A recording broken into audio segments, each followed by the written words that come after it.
रात बहुत खामोश थी, खिड़की के बाहर हल्की बारिश हो रही थी और गली की सुनसान सड़क पर पानी के अतरे रोशनी में चमक रहे थे। अहमद अपनी मेज के सामने बैठा एक सफेद कागज को देख रहा था। इसके हाथ में कलम था, मगर कई मिनट गुजरने के बावजूद वो एक लफ्ज भी नहीं लिख पा रहा था। आखिरकार उसने गहरी सांस ली और लिखना शुरू किया।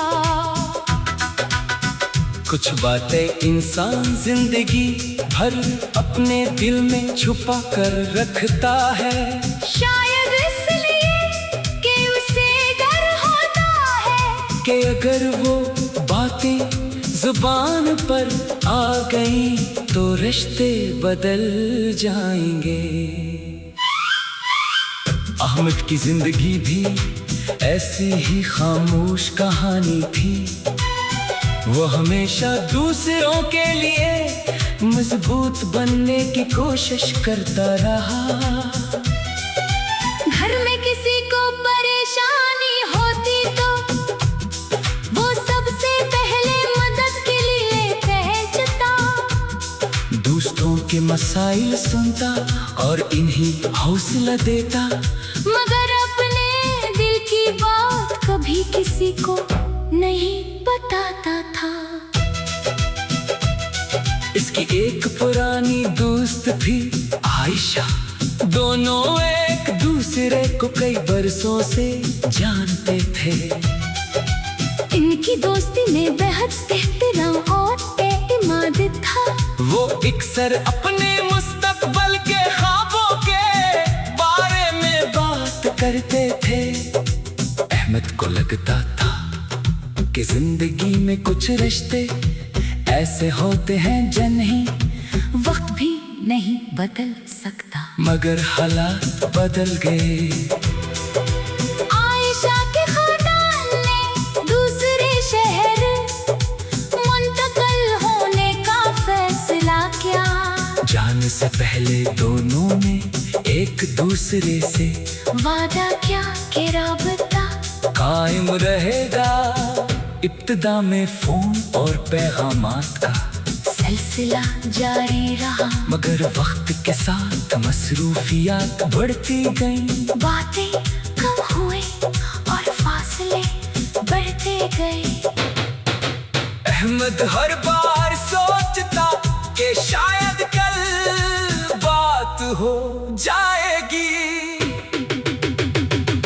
फिर एक दिन उसे मालूम हुआ कि आयशा की जिंदगी में बहुत सी नई ज़िम्मेदारियां आ गई है।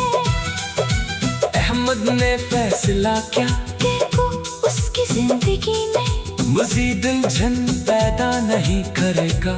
इसने खामोशी इख्तियार कर ली। साल गुजर गए। अहमद ने अपनी जिंदगी में बहुत कुछ हासिल किया, मगर माजी की कुछ यादें दिल की किसी कोने में महफूज रहीं। एक दिन से पुरानी अलमारी साफ करते हुए एक छोटी सी डायरी मिली। इसमें कई बरस पुरानी बातें लिखी हुई थी। वो कुछ देर तक सफहा देखता रहा और फिर एक आखिरी खत लिखने का फैसला किया।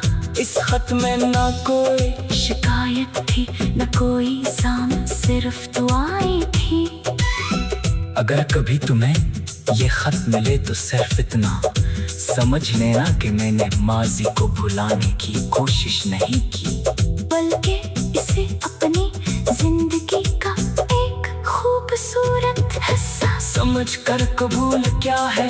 कुछ लोग हमारे साथ पूरी जिंदगी नहीं चलते, लेकिन इनकी कुछ यादें हमें बहुत कुछ सिखा जाती है। अहमद ने खत मुकम्मल किया। इस लिफाफे में रखा और मेज के दराज में रख दिया।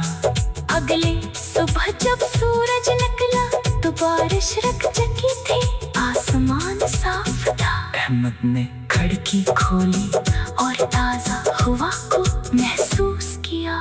इससे पहले बार महसूस हवा कि शायद ये खत किसी दूसरे शख्स के लिए नहीं बल्कि खुद इसके लिए था। इसे अपने दिल को ये बताना था कि जिंदगी रखने का नाम नहीं। इसने खत दोबारा नहीं खोला। इस दिन अहमद ने माजी को इज्जत के साथ पीछे छोड़ दिया और मुस्तकबल की तरफ कदम बढ़ा दिया। जिंदगी में बास कहानियां मुकम्मल नहीं होते, मगर इसका मतलब ये नहीं कि वो बेमानी थी। कुछ रिश्ते हमें मोहब्बत, सब्र, बर्दाश्त और खुद को समझने का सबक देते हैं। और कभी कभी सबसे खूबसूरत इख्तिताम यही होता है कि इंसान बगैर किसी शिकायत के आगे बढ़ना सीख ले।